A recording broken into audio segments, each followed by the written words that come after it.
Yeah, I lived in a caravan at at the camp where people collected coal from the sea. I'd been photographing on the camp for about 5 months, but realized that my pictures were not, I was not close enough to the people that I was trying to photograph, and I thought the solution to this could be that if I moved to live on the camp, not that I just came and went each day, but if I was living on the camp, it would be a much better, I'd be able to get much closer. And so off Trevor bought a caravan and moved to live on the camp, and it was for me it was a terrific place. It was a very difficult place in the sense that there were great rivalries between different people on the camp, and the camp was often had like gossip and rumours about who was doing what and what was going on, but there was always activity, and it was also so terribly elemental, meaning it was on the edge of a cliff overlooking the sea, and very exposed to all the weather. So when the wind blew there, it really blew. The caravans were often tied down, they were weighted, but still sometimes they blew over. And you could be, at night, you could be lying in bed wondering, will it blow over? But I always took the chance it wouldn't. I never got out of bed. You thought what'll be, will be, you know. I never got out of bed and went to sleep in the car. It was too comfortable in the caravan. And my caravan was also quite good in the sense that I had nobody with me. I was there alone, so I could endlessly make cups of tea. So I became the cafe for all the people I was photographing on the camp. But when it was raining and when nothing was happening, that people would come to my caravan, have tea and sit. So my caravan in effect became also my studio. So I was always photographing people when they are making tea and taking pictures and in conversation. So if you came in, you were going to get photographed. You know, it was part and parcel of coming in. I had my own small flat in Newcastle, which is 15 miles away, and every week I would go back to develop my film, look at the bills I hadn't paid, all that sort of thing, and then run back, go back to the camp. Sometimes I left for longer, and then in the summer I was not there at all, because in the summer the weather, there's no wind, there's not enough wind, and the sea coal goes quiet. Okay. So I would go and do other things in the summer. You know. And before they'd made their film, I had made an exhibition of sea coal pictures in Newcastle, in the side gallery, which was the gallery I was involved with. And all the sea coalers came to that, and then it toured in the northern area that the gallery toured in, but it never went outside of that. There were 50 pictures in the exhibition, and I was careful with those pictures to make sure that none of them could get anybody into trouble or compromise anybody who shouldn't have been working or shouldn't have been there. So that's why I made everybody come to the opening night, so they were all happy about what was there. And so years went by, and then in 1990 I went to live in America. So this became this enormous. So then I was even more distant from this time and what to do with these pictures, and I didn't think about them more. But in the meantime, I had used 15 of the pictures in the book In Flagranti that I made. You know? But they're not. It doesn't say where the camp is or what the camp is or identify anything or anybody. You know? None of the pictures in that book have any captions. So the pictures are extracted from that situation and used in my own book in my own way. And this is very nice now to be able to do this book as the sea coal is finished. There are no more. The coal was dependent on there being a coal mine tipping waste into the sea. There's no coal mine, so there's no waste being tipped into the sea. There is no sea coal camp. The area has been landscaped. You would never know it had been there. It looks like a golf course. You know? And so it is nice to be able to make something that says, yes, this is what it was like. This was it. You know? I come from, I was not that class conscious as a child because everybody was the same. You know, only when I left the Isle of Man did I realise I was working class. I had no clue of that in the Isle of Man. The Isle of Man has a different history of labour, where it has had no factories and no industrial revolution.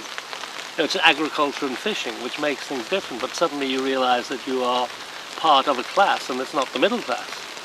You know?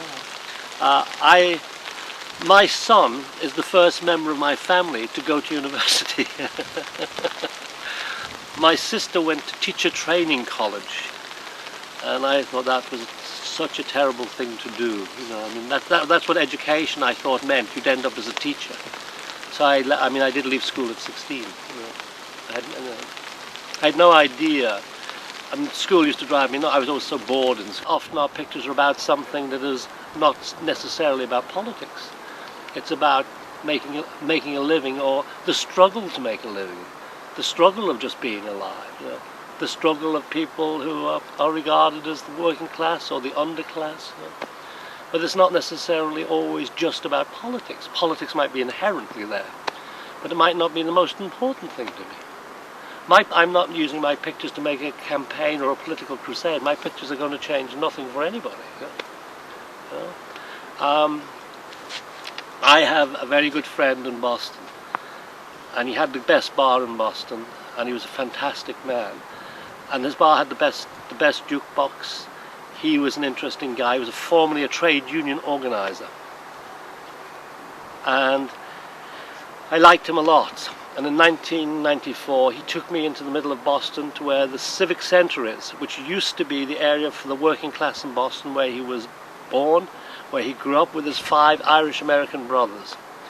And he was showing me all the places where different things happened. The houses weren't there. You were saying on that street lived this guy who died in Vietnam, and his brother went into Congress.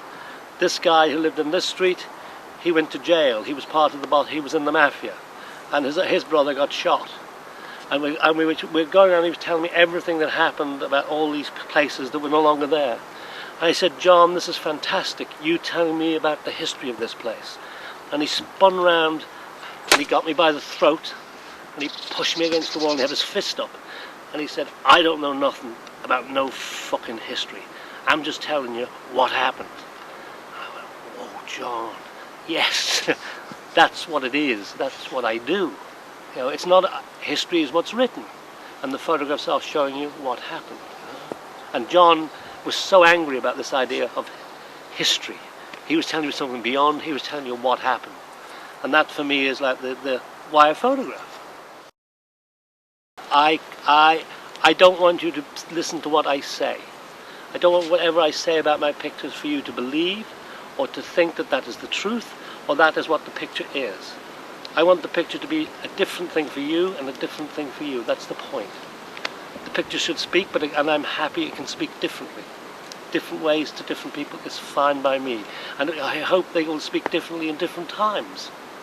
You know, the understanding of them could change and should change. You know.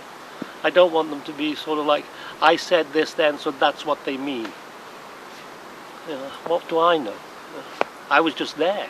You know. It's what happened. You know. It's what happened. And if I was there and I was on the inside of what happened, I'm not a journalist who came in to report on this. I was there, I was with people, and this is what happened. When you make the work, you show the pictures to the people? Oh yeah, yeah. All the time? No, not all the time, no. But I do in places that are static, you know, like that are community. But if I'm on the street and I'm photographing, I often never see people again. I just take a picture. You know? But when, like for Seacoal, yes. I had a very nice moment one day sitting in Brian and Rosie's caravan, and Rosie was going through her photo album to show me something, and there were my pictures. And it was a very nice moment. You know? They were as valuable as hers. You know? They were just in there. And for me that was, you know, that was kind of terrific. You know, that they weren't separated from it, they were part of the whole, her history. You know? You know. So that, you know, that's a nice moment. I've also had very bad moments with my photography. I've been photographing in places and things have happened to people. When I was photographing in Skinner Grove, the village, 2 of the people that I photographed were in a boat, there were 3 of them, and only one, big guy Bever, survived. The boat overturned. Lezo, whom I was closest to, who was a great guy in Skinner Grove, he died, he drowned, and young David, who was only 16, who was with them, he drowned. And it was a very bad moment for this little fishing village. And it happened just out of, they could see it happening, but the water's so cold that you can't get the people in time, and they get hypothermia and they go. Bever was so big and strong he was washed ashore. By the time he came ashore he was naked, but they managed, he survived it because he was such a big guy. But they didn't. And I was at the funeral. David's mother asked me, did I have any pictures of David? And I wasn't thinking straight. I said, no, I don't think so. And that night I woke up and, oh my God, stupid. Of course I have pictures of David. I've been going there. So I've got 4 years from David, from when he was 12 to when David was 16 and he drowned. He was just part of the scene. So I got out of bed and went through my contacts and started to look, and then the next day I went into the darkroom, and that week I made an album for David's mother that just showed David from when he was 12 to when he was 16. At 16 he was a strong kid, he was like a man. And so I was able to bring that back to the village for him. Maybe that's why I was there. Who knows? You're chronicling people's lives when you're there, so you don't always know why you're there.